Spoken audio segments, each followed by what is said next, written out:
안녕하십니까.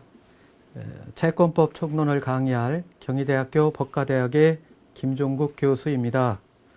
우리 민법은 민법 총칙, 물권법, 채권법, 친족법, 상속법으로 구성되어 있고, 채권법은 검토할 분량이 많아서 채권 총론과 채권 강론으로 나누어져 있습니다.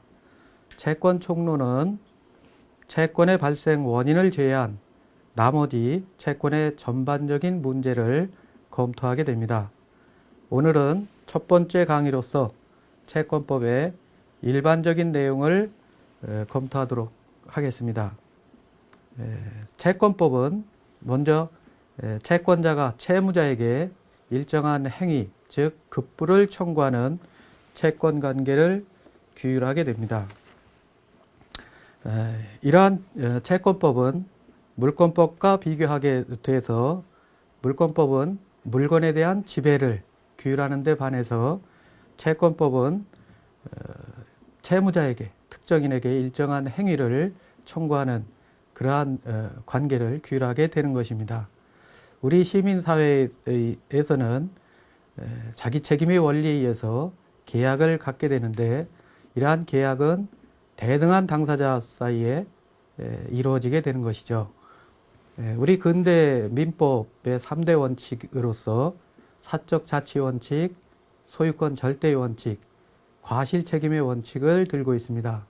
그 중에 사적 자치 원칙이 가장 잘 구현되는 것이 채권법이라고 하겠습니다.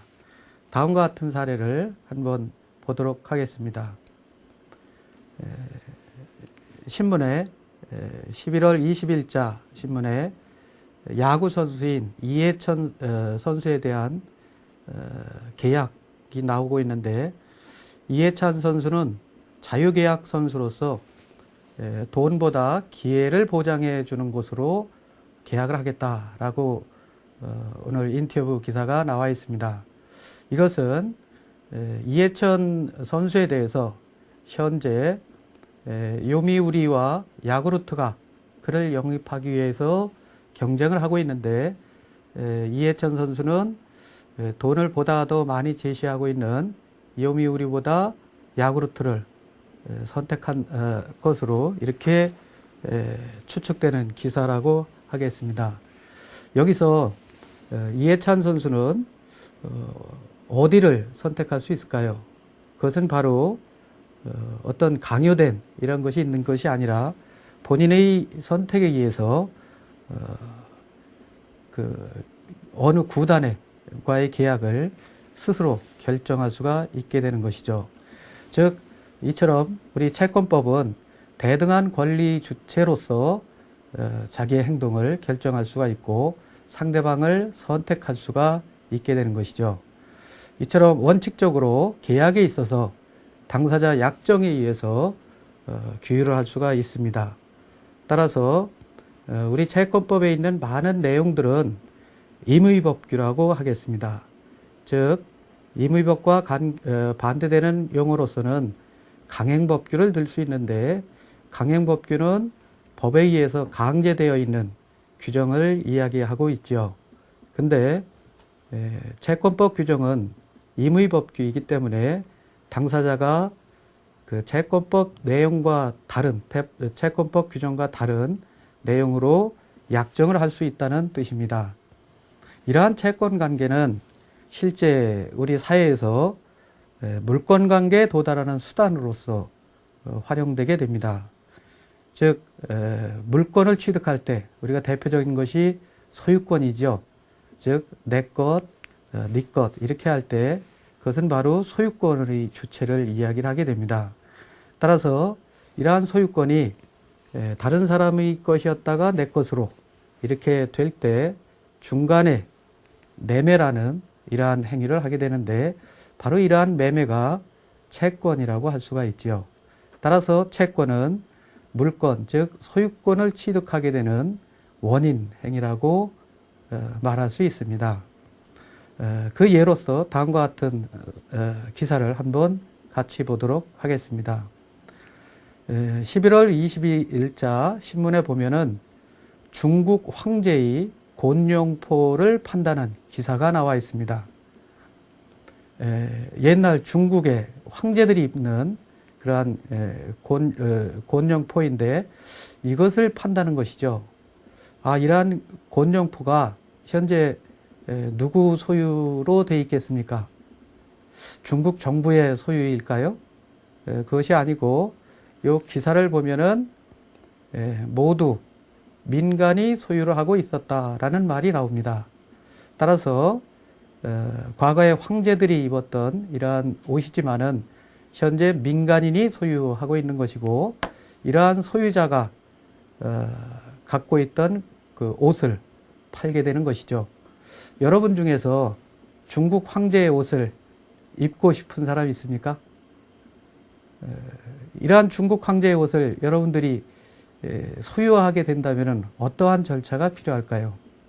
바로 이러한 중국 황제의 곤룡포에 대한 소유권, 즉 물권을 가진 사람이 현재 팔려고 내놓은 것이죠.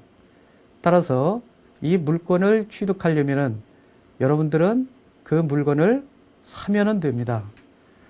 즉 돈을 주고 매수를 하면은 이 곤룡포의 주인이 되는 것이죠. 즉 이 곤룡포의 소유권, 즉 물권을 취득하게 되는 것이죠. 따라서 이러한 물권을 취득하게 될 때 그 중간 단계로서 매매를 예로 들 수가 있고 이 매매는 바로 채권 관계를 뜻하게 되는 것입니다. 따라서 이처럼 물건을 살 때 중간에 매개되어 있는 채권 행위는 우리 경제사회 또는 사회생활을 함에 있어서 필수적인 그러한 요소라고 할 수가 있지요. 이처럼 옷에 대한 것, 즉 동산뿐 아니라 부동산을 취득할 때도 우리 채권법은 아주 중요한 역할을 하게 되는 것입니다.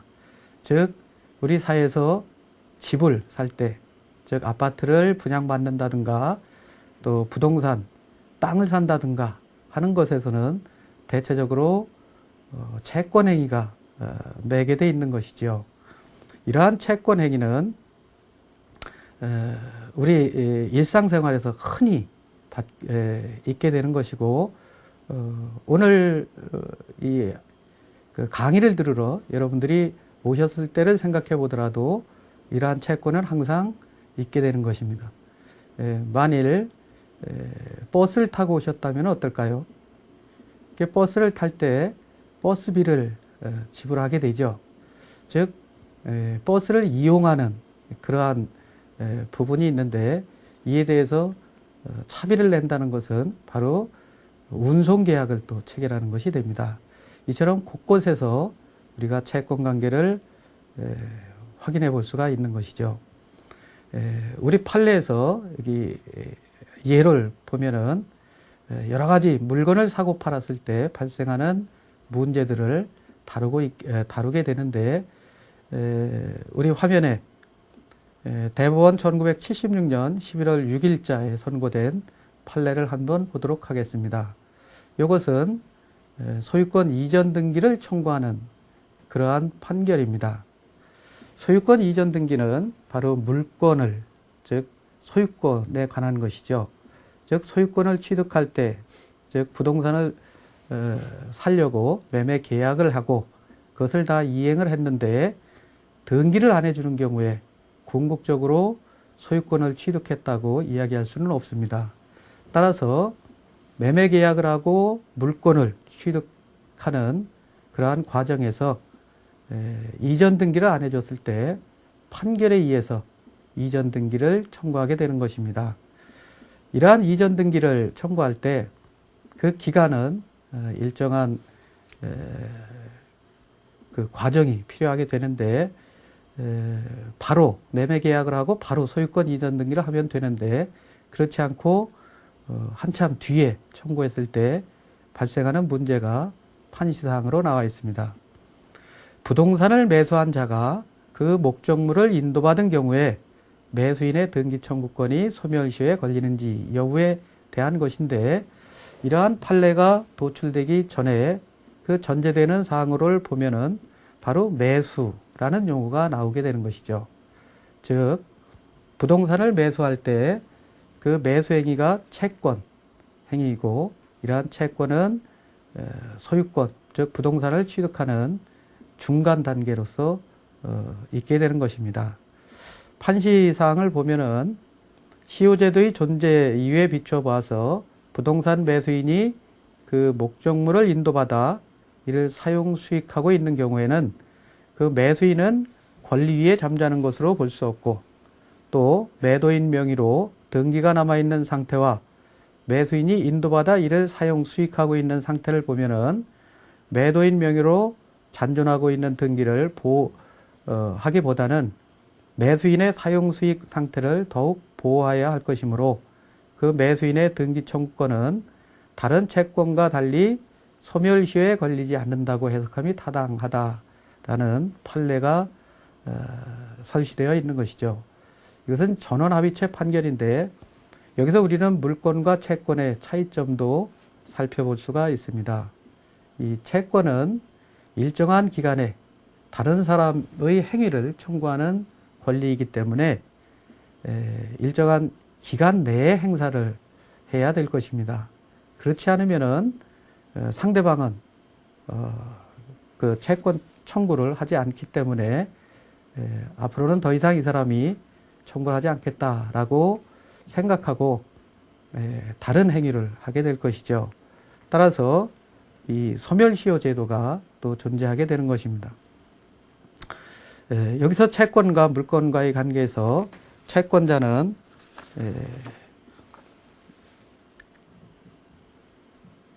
일정한 그러한 통상 10년의 소멸시효에 걸린다, 이렇게 이야기를 하게 되는데, 여기서 물권과 상호 작용을 해서 여기는 10년이 넘더라도 그 부동산을 인도받아 점유하고 있을 때는 소멸시효에 걸리지 않는다라고 판시하고 있는 것입니다. 우리 채권법의 전반적인 내용을 살펴보도록 하겠습니다. 우리 채권법은 민법 제3편 채권편에서 373조부터 766조까지의 광범위한 법조문을 두고 있습니다. 우리 채권법의 총론에서는 채권의 목적과 효력, 양도, 양수, 소멸 등을 규정하게 되는데, 바로 이러한 부분이 채권 일반에 관한 통칙이라고 할 수 있습니다. 두 번째, 우리 채권 강론에서는 채권의 발생 원인을 규정하게 됩니다. 채권의 발생 원인으로서 가장 많은 것이, 우리가 흔히 접하는 것이 계약이지요. 그래서 이러한 계약에 의한 채권 발생을 법률 행위에 의한 채권 발생이라고 이야기하게 됩니다. 그래서 우리 민법의 제3편 제2장에서는 법률 행위에 의한 채권 발생, 즉 계약편을 다루게 되는 것입니다. 제3장에서는 사무관리, 제4장에서 부당이득, 제5장의 불법행위, 이렇게 사무관리, 부당이득, 불법행위 규정을 두고 있는데, 이러한 사무관리, 부당이득, 불법행위는 당사자의 계약, 즉 법률행위에 의해서 채권이 발생되는 경우가 아니죠. 따라서 이러한 부분은 법률 규정에 의한 채권 발생이라고 이야기를 하게 됩니다. 간단히 살펴보면은 사무관리는 의무 없이 다른 사람이 해야 될 일을 대신 해주는 그러한 상태를 이야기하게 됩니다. 부당이득은 법률상 원인 없이 이득을 취했을 때 그러한 이득을 반환하는 관계에 있는 부분을 이야기를 하지요. 불법행위는 우리가 통상 불법행위로 손해배상 책임이 발생하는 경우를 이야기하게 됩니다. 먼저 계약에 의한 채권 발생 부분을 살펴보도록 하겠습니다. 앞에 이야기했듯이 우리가 동산과 부동산, 즉 물건에 대한 소유권을 취득하게 될 때, 물건을 취득할 때 중간 단계로 원인행위로 채권이 있게 된다고 했지요. 마찬가지로 그 예로서 우리 11월 13일자 신문에 흥덕지구의 파밀리에에 대한 계약 사건이 보도되고 있습니다. 이러한 파밀리에 아파트를 분양받았을 때 이제 분양받게 되면 어떻게 되지요? 분양받은 사람은 이제 분양 대금을 납부하게 되고 이제 분양을 한 사람은 채권 관계에 기해서 추후에 그 아파트를 건네주게 될 것입니다. 즉 등기를 이전해주게 될 것입니다. 근데 이러한 분양 계약을 한 뒤에 상호간에 계약 조건이 맞지 않는다든가 사정 변경이 됐을 때 그 계약을 해지하는 여부가 문제가 되고 있죠. 현재 신동아 측과 계약자 사이에 문서 통보가 돼 있는데 분양자와 사이에 실은 갈등이 여기 심화되고 있다라고 이야기를 하고 있습니다.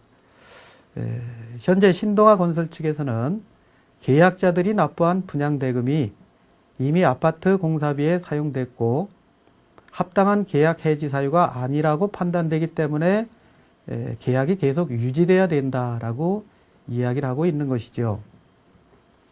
즉 계약대로 분양자들은 계약대금을 납부할 의무가 있다라고 해서 분양대금을 청구하게 되는 것입니다. 이에 반해서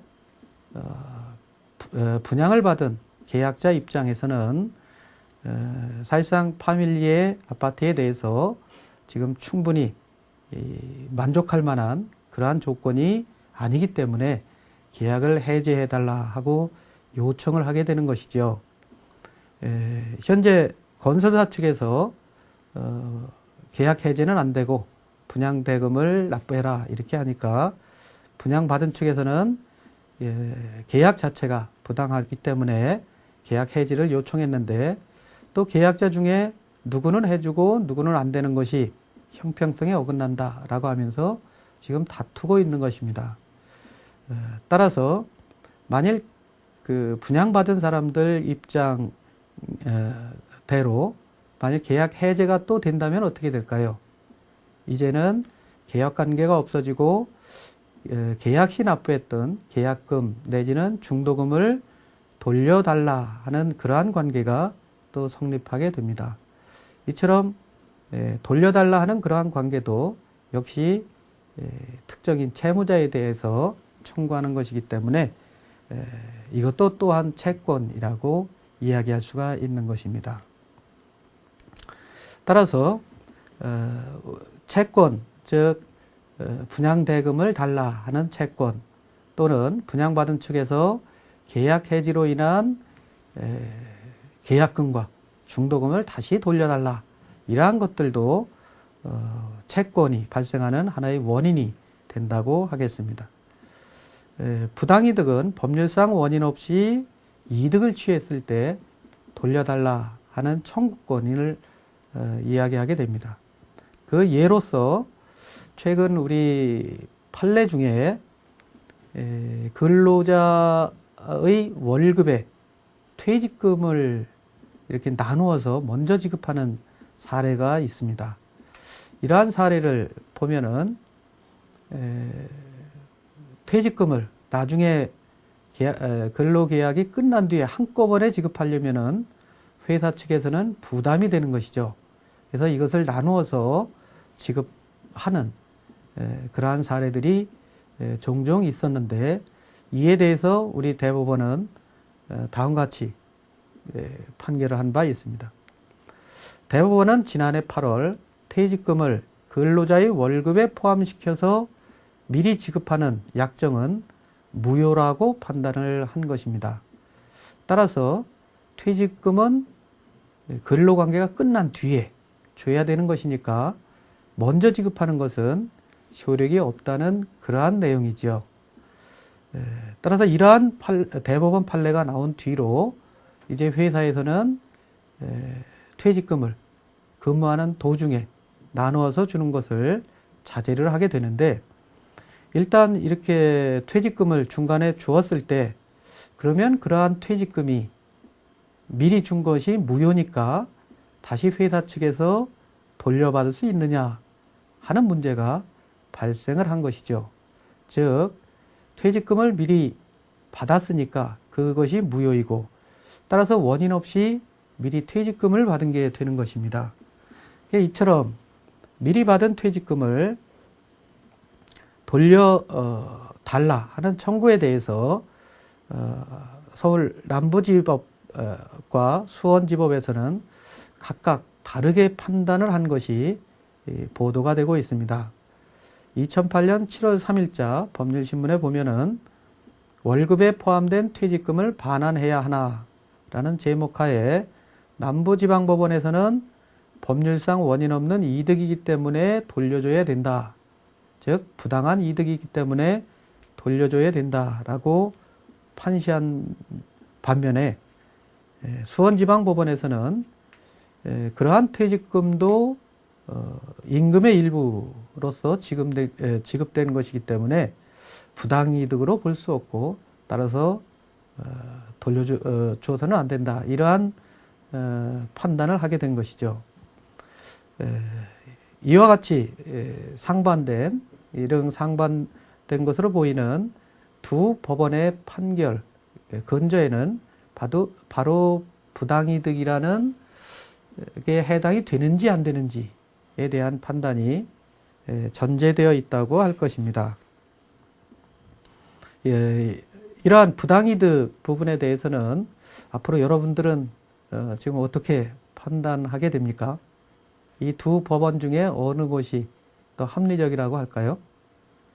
지금 일단 하급심에서 이러한 결정이 내렸기 때문에 앞으로 대법원에서 또 어떻게 결정을 할지 하는 것을 주목하게 되는 것이죠.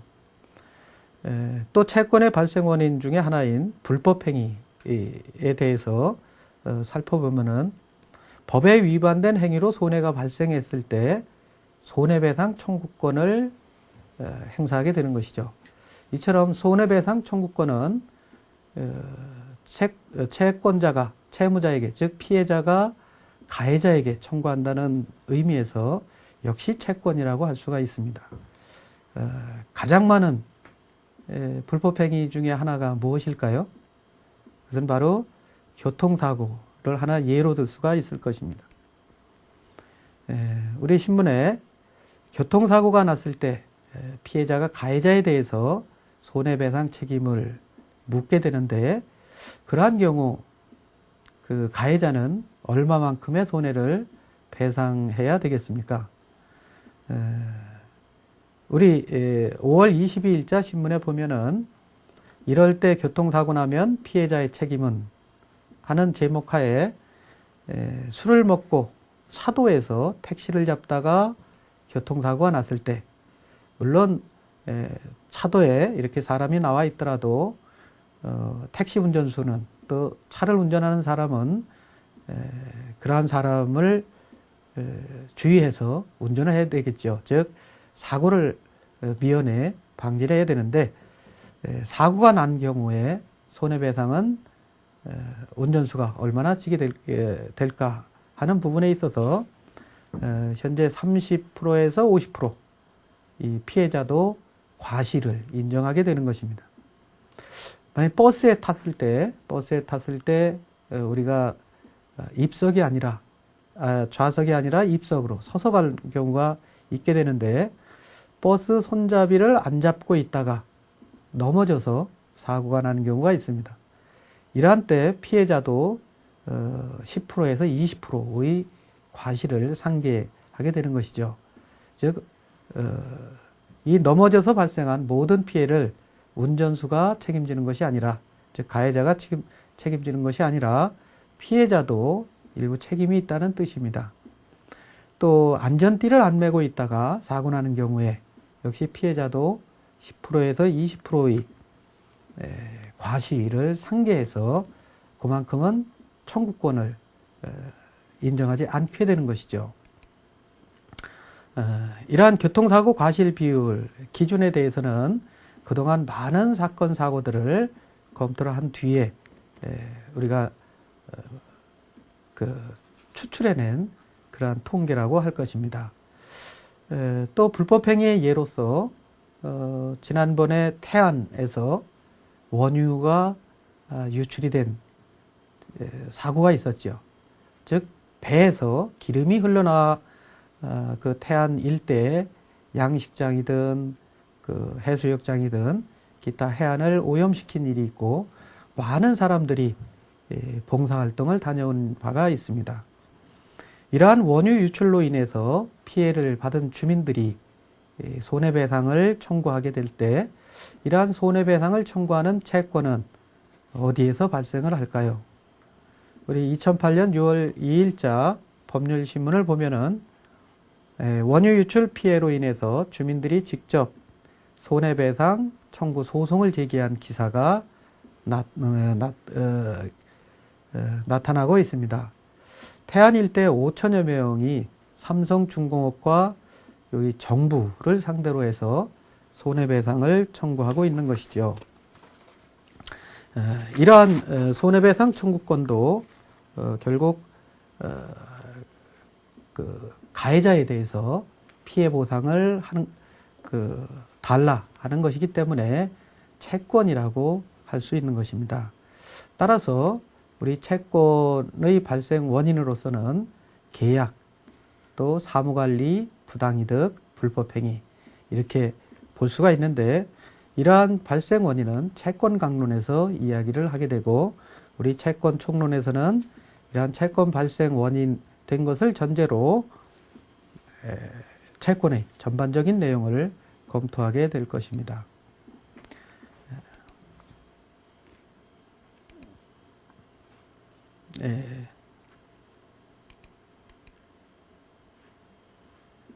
나가서 우리 채권의 기본적인 내용 구성을 한번 같이 보도록 하겠습니다.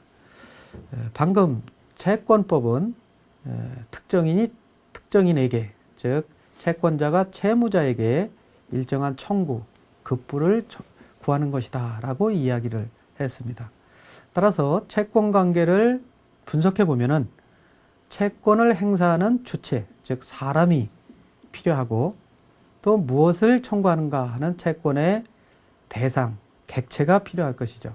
그리고 이러한 채권이 발생하고 변동하고 또 소멸하는 이러한 일련의 과정들을 나타내게 될 것입니다. 따라서 채권 관계를 구성할 때 채권의 주체와 객체와 변동 이렇게 크게 세 부분으로 나누어 볼 수 있는데 채권의 주체는 사람이죠. 사람은 자연인과 법인으로 나눠볼 수 있고 이러한 사람에 대해서는 우리 채권법에서 실은 검토를 하지 않고 있습니다. 왜냐하면은 이러한 채권의 주체는 즉 채권이 법률행위, 큰 틀에서 법률행위로 볼 수 있기 때문에 이러한 법률행위 주체를 이미 민법총 측에서 검토했기 때문에 그렇습니다. 채권의 객체인 급부, 즉 채권의 목적에 대해서는 이제 채권법 총론에서 앞으로 검토를 하게 될 것입니다. 또 채권의 변동 원인으로서 발생, 변경, 소멸 이렇게 세 가지를 들 수가 있는데 이 발생에 대해서는 아까 이야기한 바와 같이 채권법 강론에서 검토를 하고 우리 채권법 총론에서는 채권의 변경과 소멸, 즉 채권 양도와 채권 변제를 검토하게 되겠습니다. 그래서 우리 하나 예로 본다면은 수원 비행장의 소음에 대해서 그동안 비행기 소음이 생활하는데 많은 피해를 준 일이 있지요. 그동안은 피해 보상, 즉 그 손해배상 청구권을, 즉 채권을 행사하는데 사람들이 관심을 많이 갖지는 않았었는데 근래 들어서 이러한 비행기 소음에 대해서도 채권 청구를 하는 그러한 움직임이 있는 것입니다. 2008년 7월 4일자 신문에 보면은 수원 비행장의 소음에 대해서 피해 배상 길이 열렸다 하는 기사가 나와 있습니다. 이 기사에서 우리가 채권의 주체와 채권의 객체, 그리고 채권의 발생 원인, 그리고 채권의 변동 내지는 소멸 이러한 부분을 한번 찾아보도록 하지요. 여기서 채권의 주체가 누가 되겠습니까? 이 기사를 보면은 법원에서 445명에게 월 3만 원에서 6만 원씩 줘라 하는 첫 판결이 내렸다는 내용이 나옵니다. 따라서 여기서 돈을 받을 사람, 즉 채권자가 445명이 되고 이러한 445명이 채권의 주체, 권리자라고 이야기할 수가 있는 것입니다. 기사 내용 중에서도 서울중앙지법은 1일 서수원 지역 주민 445명이 국가를 상대로 낸 비행장 소음피해 손해배상 청구 소송에서 원고 일부 승소 판결을 했다라는 기사가 나와 있습니다. 따라서 이 기사 내용을 보면은 이제 채권의 주체를 알 수가 있는데, 채권의 주체는 원고와 피고, 즉 채권자와 채무자 두 당사자가 있다는 것을 알 수 있게 되는 것이죠. 그래서 채권의 주체는 바로 서수원 지역 주민 445명이 채권의 주체로서의 채권자가 되는 것입니다. 이에 반해서 의무자, 채무자인 주체는 이 국가를 상대로 하는 기사로 봐서 바로 국가가 채권의 또 다른 주체인 채무자가 되는 것입니다. 이처럼 이제 채권의 주체가 채권자, 채무자 이 두 사람으로 정해졌을 경우에 채권의 객체는 무엇일까요? 그것은 바로 급부, 청구권이라고 우리가 앞에서 본 바가 있습니다. 따라서 여기서 급부, 청구권은 무엇이냐 하면은 무엇을 주라는 것인가 하는 것이죠. 그 대상은 바로 채무자가, 국가인 채무자가 채권자인 피해자들에게 월 3만 원에서 6만 원씩 줘라 하는 판결이 내렸다는 것이고, 이 판결에 비춰봤을 때 채권의 대상, 즉 급부의 대상은 월 3만 원과 6만 원이라는 그 지급 액수, 그 급부라는 것이 대상이 되는 것입니다. 또 채권 발생은 어디에서 발생을 했는가 하는 채권의 발생 원인을 보면은 바로 수원 비행장에서 뜨고 내리는 비행기의 소음이 일반 주민에게 피해를 줬다는 그러한 뜻입니다. 따라서 채권의 발생 원인은 당사자 사이에, 채권자, 채무자, 즉 마을 주민과 국가 사이에 어떤 계약이 있었던 것이 아니고 국가가 운영하는 비행장에서 발생한 소음이 우리가 인용할 수 있는 그러한 한도를 넘어서 주민들에게 피해를 발생시켰다 하는 것이고, 이것은 바로 고의 또는 과실로 인하여 타인에게 손해를 가한 자라는 불법행위에 해당이 되는 것입니다. 그래서 발생 원인이 바로 불법행위에 해당이 되는 것이죠. 즉 불법행위에 기한 손해배상 청구권이 발생했다라고 분석할 수 있는 것입니다.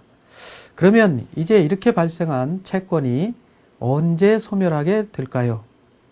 그것은 바로 우리 이제 국가가 각 그 채권자인 주민에게 월 3만 원에서 6만 원씩 줘야 되겠죠. 그래서 그것을 이행할 때 소멸하게 될 것입니다.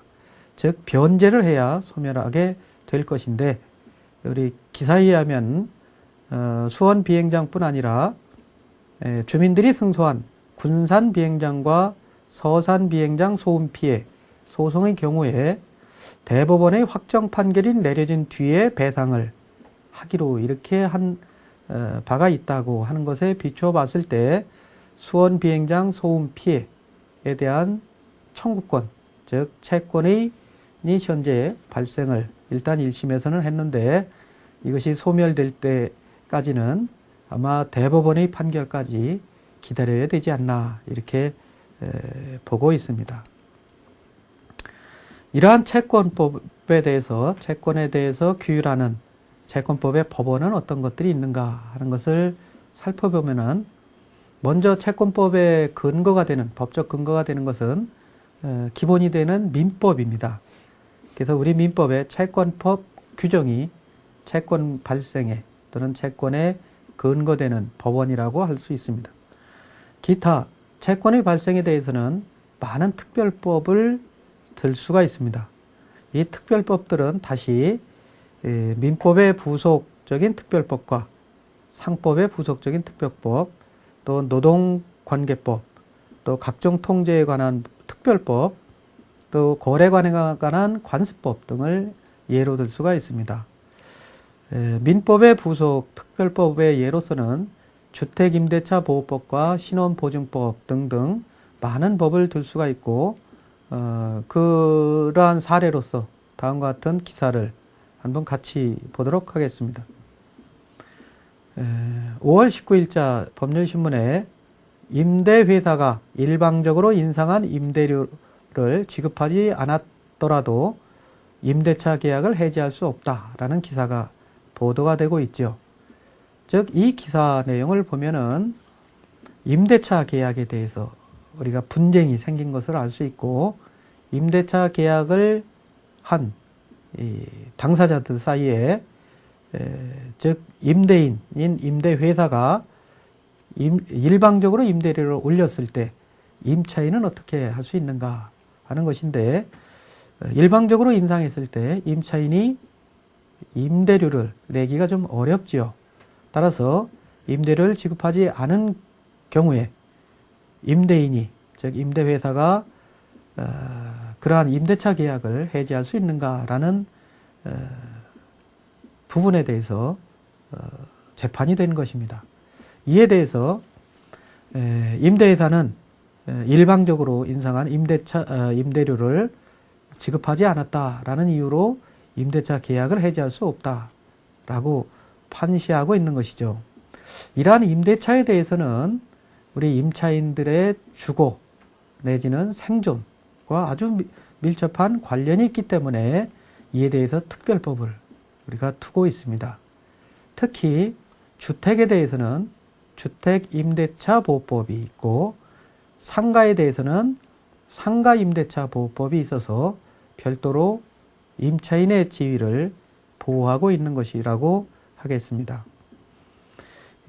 기타 다음과 같은 사례에서는 근로관계기준법, 즉 근로에 관련된 법도 원래 민법에서 유래한다고 할 것입니다.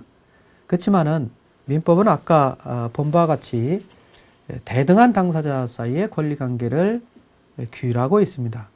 근데 통상 근로계약은 근로자가 좀 열악한 지위에 있기 때문에 고용하는 기업주의 횡포를 막기 어려운 때가 있습니다.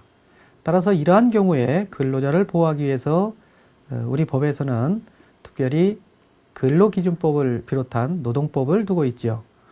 이러한 근로기준법에 관한 것도 민법의 특별법으로서 기본적으로 민법과 관련이 된다고 하겠습니다.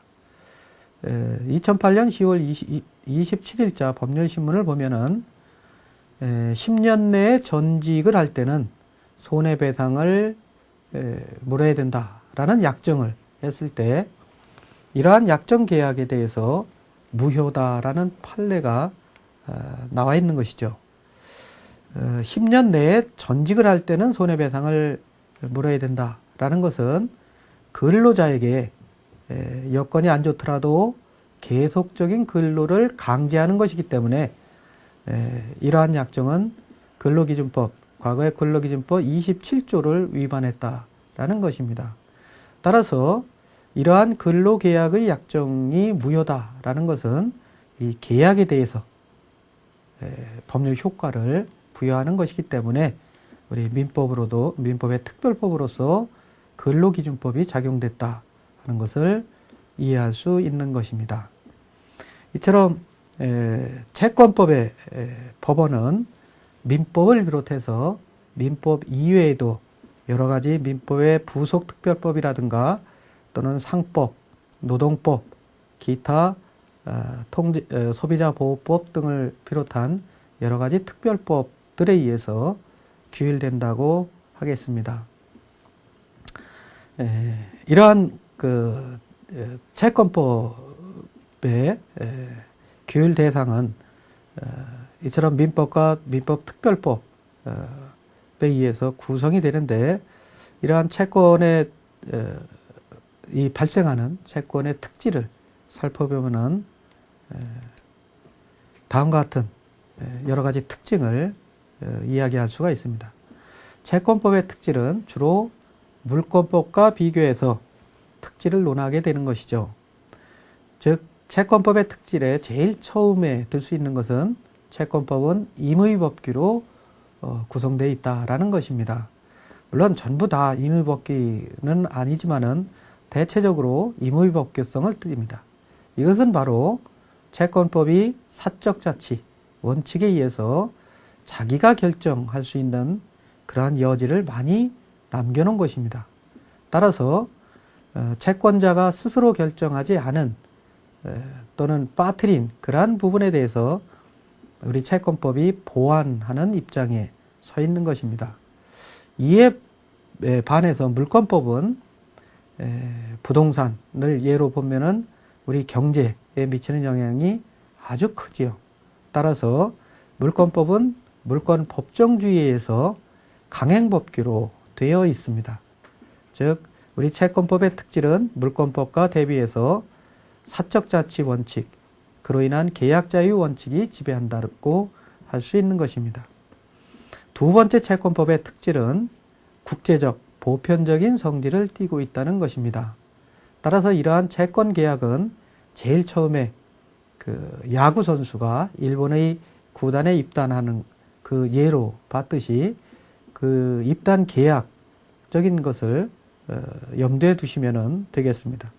즉, 채권법은 국제화의 경향이 있고 각 국마다, 각 나라마다 보편적인 또 거의 유사한 내용들을 갖게 되는데, 따라서 이러한 국제 간의 거래에 대해서 국제거래법 등으로 더욱더 긴밀하게 관련을 맺게 되는 것이죠. 또 따라서 국제무역이라든가 이런 것들이 더 활성화될 계기가 있는 것입니다.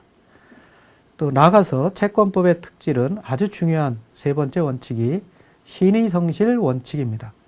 즉, 채권자와 채무자는 상호간에 이행을 해야 됩니다. 채권이 발생했을 때 이러한 채권 관계를 이행해야 결국 채권 관계로부터 벗어날 수가 있는 것이죠. 따라서 채권자와 채무자는 상호 신뢰 관계가 아주 중요하고, 이러한 신뢰 관계를 이어줄 수 있는 신의성실 원칙이 더욱더 중요하게 되는 것입니다. 오늘은 첫 번째 시간으로서 채권법에 관한 일반적인 내용들을 살펴보았습니다.